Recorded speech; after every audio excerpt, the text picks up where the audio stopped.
Brier Island is on the southwest coast of Nova Scotia, at the end of a long narrow peninsula called the Digby Neck, requiring 2 ferry rides to gain access.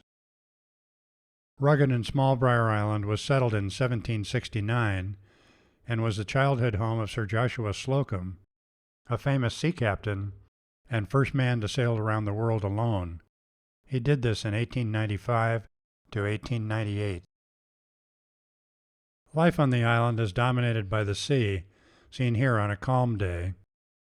Brier is separated from Long Island by the Grand Passage, named by Samuel de Champlain in 1604 after one of his 29 trips across the Atlantic.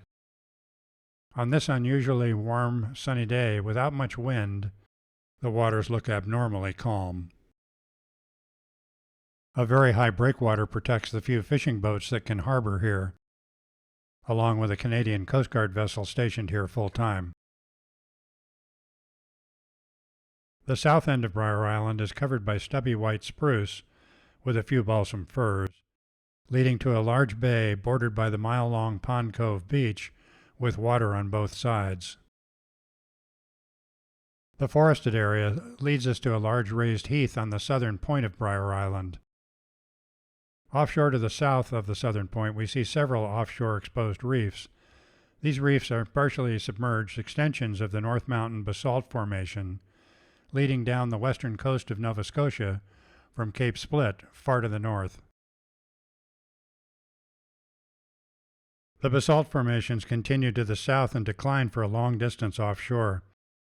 A few visible portions rise above the sea surface as exposed reefs, as the formation extends south before finally disappearing. Large volumes of water from the Bay of Fundy, with the world's highest tides, flow between and around these exposed reefs with very strong current flows every 6 hours. A fair amount of gravel is evident on these reefs, together with large amounts of rockweed. The gravel is a function of hundreds of years of wave action. There are several reefs in the distance, miles to the south, with strong current flow between each. These reefs were very hard to see and uncharted in the early days of navigation. History records some 35 sailing ships lost on or near Brier Island. Where species of rockwood are present on these reefs, there is a thriving living community of plants and animals in the intertidal zone. Sandy areas here are a reminder that the sea bottom of the shallow continental shelf, far out into the Atlantic, is largely sand. Some of this sand was deposited when sea levels were higher because land areas were once lower under the weight of glaciers. A large shallow bay enclosed by 2 points of land dominates the southern end of the island, with a long cobble beach enclosing a very large open water wetland.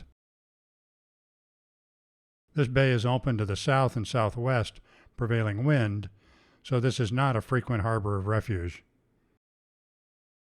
The Grand Passage Channel at Westport has several anchorages. However, currents during tide changes anywhere on the island are very strong, making any anchorage a risk. The large pond behind the beach here is part of a valley between 2 ridges of North Mountain basalt, which continues below us south into the sea for miles. Many trees are dead or dying along the pond, signs of a brutal wind and too much moisture from a slowly sinking island.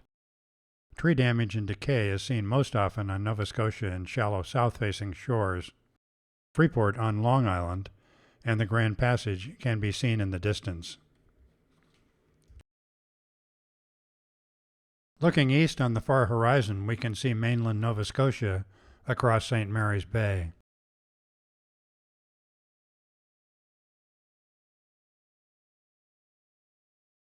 Trees on the eastern ridge, north of Brier's southern heath, look affected by the prevailing wind, with many damaged or shaped by very strong winds from the south and southwest. Some of these trees are dead.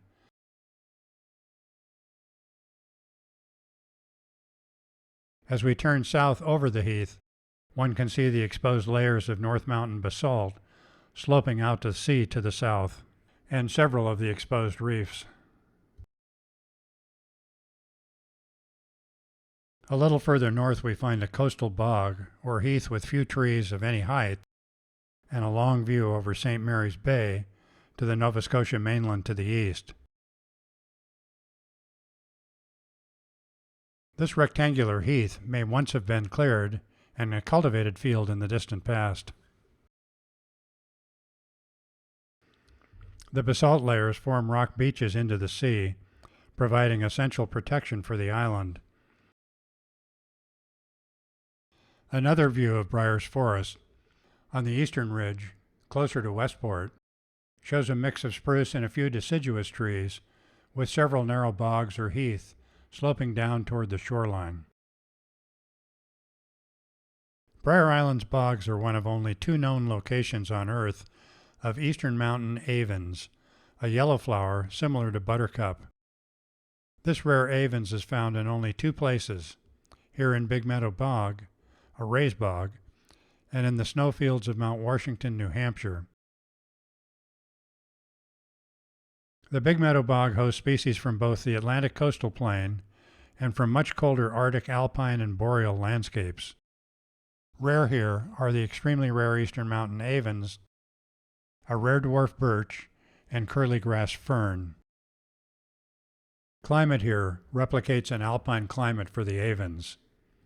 Big Meadow Bog is also home to a variety of sedges, grasses, lichens, and flowering plants like blue flag iris, goldenrod, and meadowsweet.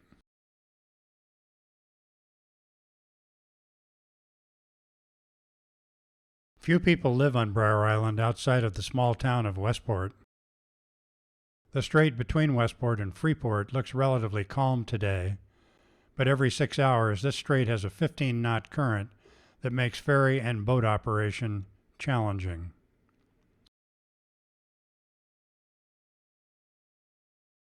The Freeport side of Grand Passage, on Long Island, is similar to Brier Island, but has a unique feature: man-of-war rock.